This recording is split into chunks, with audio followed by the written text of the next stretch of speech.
Hey everyone, this is me Preeti আর তোমরা দেখছো Preeti series of the internet. 100 crore বছর পর আবার একটা নতুন ভিডিও নিয়ে চলে এসেছি তোমাদের কাছে। কেমন আছো দুর্গাপুরিয়ান্স?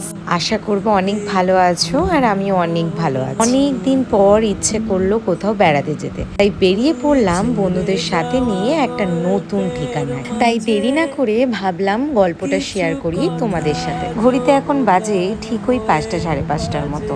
এই জায়গাটাতে যেতে হলে আমাদের কিন্তু আরো আগে বেরোনো উচিত ছিল। আসলে আমাদের ডেস্টিনেশন খুঁজতে খুঁজতে এতটাই লেট হয়ে গেছিল যে নতুন কোন জায়গাটাকে এক্সপ্লোর করা যায়। তাই দেরি না করেই গুগল বাবাজিকে সাথে নিয়ে বেরিয়ে পড়লাম একটি নতুন ডেস্টিনেশন খোঁজার অপেক্ষায়। এর মধ্যে রাস্তায় যেতে যেতে আমাদের সাথে একটি কাণ্ডও ঘটে গেছে। আমরা হাইওয়েতে যাওয়ার বদলে আমরা বাইপাস ধরে নিয়েছি আর গিয়ে দেখছি মাঝ রাস্তায় বন্ধ। আবার অনেকটা রাস্তা ঘুরে গিয়ে আমাদেরকে ফাইনালি মেন রোডে উঠতে হয়েছে। সূর্য ডুবে যাওয়ার কারণে আমরা এতটাই আপসেট হয়ে পড়েছিলাম, ভেবেছিলাম আমরা হয়তো আর জায়গাটাকে খুঁজে পাবো না, কারণ আমরা যে জায়গাটাতে যাচ্ছি সেটা এতটাই ভিতরে যে জায়গাটাতে একমাত্র দিনের বেলাতেই পসিবল এক্সপ্লোর করা। তার মধ্যে জ্যামে পড়ে গেছি প্রায় আধা ঘন্টার মতো। ওখানে কিন্তু আমাদের অনেকটা সময় চলে গেছে।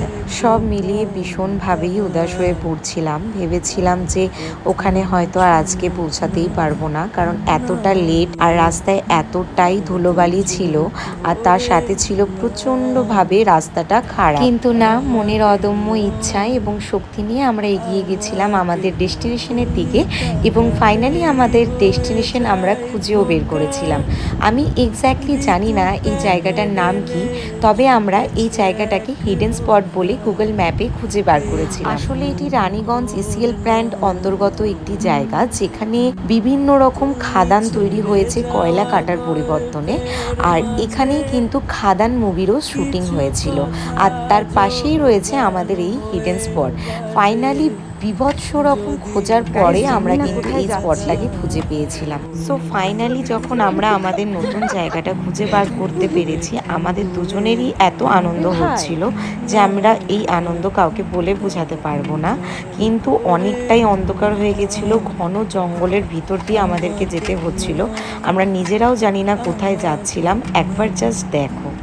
আগুনে নাও ফাগুনে নাও, ঢেউয়ে ঢেউয়ে নাও নাও নাও নাও, দুহাত ভরে নাও। প্রথম ভুল প্রথম রাত, আলগোছে গোপন তার। সত্যি খুব অপরূপ জায়গা। যদি একটু সকালবেলা আসতে পারতাম তাহলে হয়তো অনেক ফটো আর অনেকটা টাইম এখানে একসাথে স্পেন্ড করতে পারতাম, বাট কিছু করার নেই, আবার আসবো নেক্সট টাইম। ঘড়িতে বাজে এখন ঠিক 6:30 পৌনে 7টা মতো।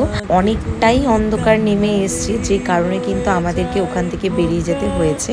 কিন্তু আমরা অনেকটাই আনন্দ পেয়েছি এই জায়গাটাকে খুঁজে পেয়ে। তোমরাও যারা যারা ঘুরতে যেতে চাও তারা অবশ্যই কিন্তু ভিজিট করো এই হিডেন স্পট। রানীগঞ্জের ইসিএল প্ল্যান্ট অন্তর্গত এই হিডেন স্পট সত্যি খুব অপরূপ সুন্দর। কিন্তু তোমরা যারা যারা দুর্গাপুর থেকে এই জায়গায় ভিজিট করবে তারা কিন্তু অবশ্যই একটু প্রোটেকশন নিয়ে এসো, কারণ রাস্তায় প্রচণ্ড ধুলো বালি এবং প্রচণ্ড ট্রাফিক, যে কারণে কিন্তু তোমাদের অসুবিধা হতে পারে।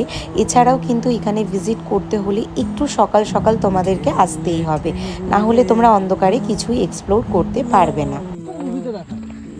অনেক সুন্দর জায়গা, অনেক সুন্দর জায়গা, খুব ভালো লাগলো। যাই হোক, আমাকে নাও।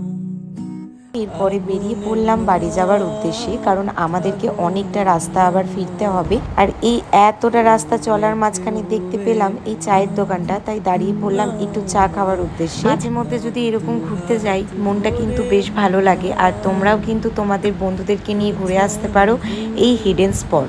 তো আজকের ভিডিও এইটুকুনি, দেখা হচ্ছে নেক্সট কোনো ব্লগে। ততক্ষণের জন্য টাটা।